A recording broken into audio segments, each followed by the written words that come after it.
안식할 날 반갑고 좋은 날 내 맘을 평해하니 즐겁고 기쁜 날 이날의 천하만민 다 보좌 앞에서 참되신 삼위일체 다 찬송 부르네.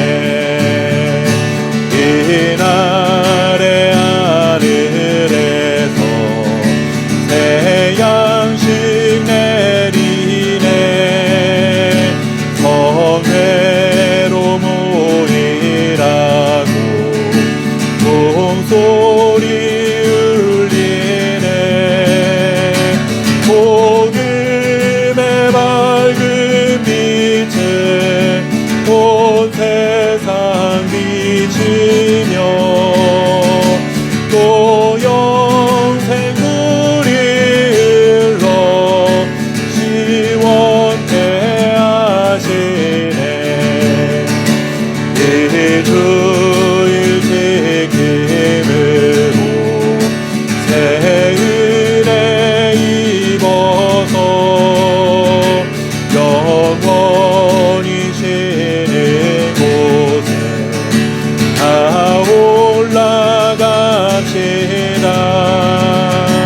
성부께 찬미하고 성자와 또 성령 참되신 삼위일체 다 찬송 부르네. 아멘.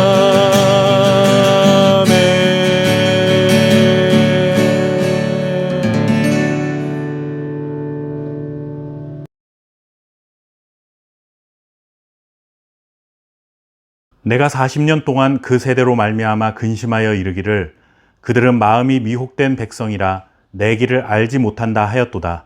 그러므로 내가 노하여 맹세하기를 그들은 내 안식에 들어오지 못하리라 하였도다. 아멘. 사람은 살아가면서 많은 관계를 맺고 살아갑니다. 그렇게 맺은 관계를 좋은 관계로 유지하기 위해서는 상대방을 존중하고 인정하는 뜻을 표하기 위해 마땅히 갖추어야 할 말투나 태도 등이 있습니다. 이것을 흔히 예의를 갖춘다라고 말을 하죠. 하나님과 우리와의 관계에서도 마찬가지입니다. 하나님께서 우리를 구원하셨다는 것을 하나님과 우리가 화목하게 되었다라고 표현하기도 하죠. 여기서 화목하다라는 말이 바로 관계가 회복되었다라는 의미입니다. 죄로 인해 하나님과 우리 사이에 관계가 깨어져 있었는데 그 깨어진 관계가 다시 회복되었다라는 것입니다. 그렇다면 하나님과 우리와의 회복된 관계가 좋은 관계로 잘 유지되기 위해서는 하나님에 대해 우리가 마땅히 갖추어야 할 예의가 있습니다. 제가 하나님에 대한 예의라고 표현했지만 이것은 비유적인 표현이지 사실 윤리나 도덕에서 사용하는 예의와 똑같은 의미로 설명하려는 것은 아닙니다. 다만 하나님의 자녀로서 하나님에 대해 우리가 가져야 할 마땅한 도리가 있음을 말하려는 것이죠. 그것을 지키지 못했을 때 오늘 읽은 말씀에서 보듯이 하나님의 진노를 감당해야 하는 순간이 다가올 수 있습니다. 시편 95편은 우리가 하나님을 향해 어떤 태도를 가져야 하는지, 그리고 과연 하나님은 어떤 분이시기에 마땅히 그런 태도를 가져야 하는지 그 이유에 대해 시인이 노래하고 있습니다. 먼저 시인은 하나님을 향해 즐거이 소리치며 노래하자라고 우리를 초대합니다. 요즘 올림픽이 한창 진행 중입니다. 코로나 때문에 1년이나 연기되었고 무관중으로 경기가 진행되고 있죠. 사실 스포츠하면 응원을 빼놓을 수 없는데 현장에서 선수의 이름을 부르며 응원해주는 함성이 없다는 것은 매우 아쉬운 일일 수 있습니다.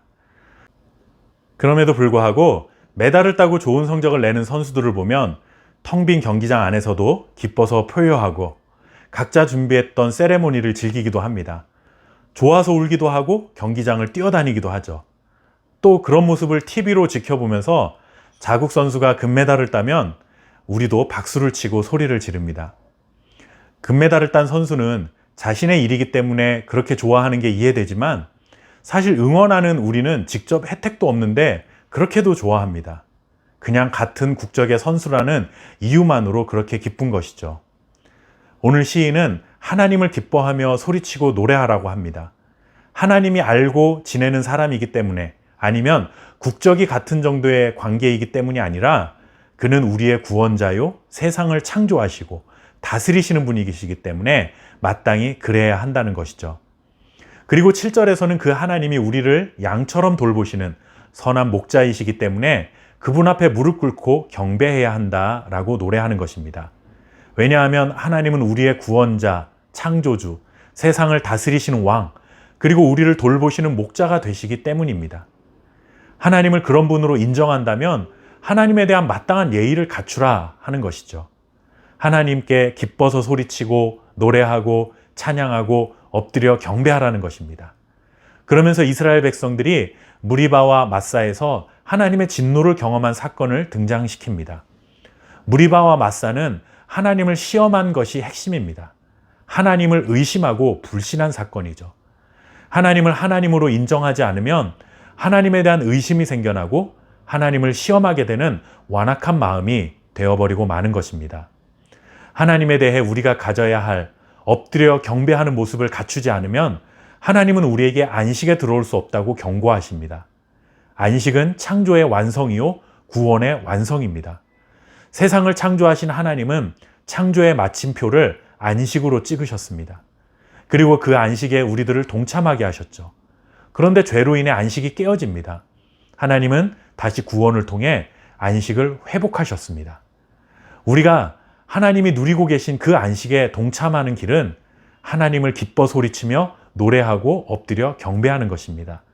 하나님을 예배하며 이 안식에 동참하는 삶을 살아갈 뿐만 아니라 이제 약속의 땅인 하나님 나라에서 영원하고도 완전한 안식을 바라보고 살아가도록 우리에게 그 방법을 알려주신 것입니다. 오늘도 이 안식을 경험하시기를 바라고 또한 영원한 안식을 향해 한 걸음 나아가는 하루가 되시기를 바랍니다. 감사합니다.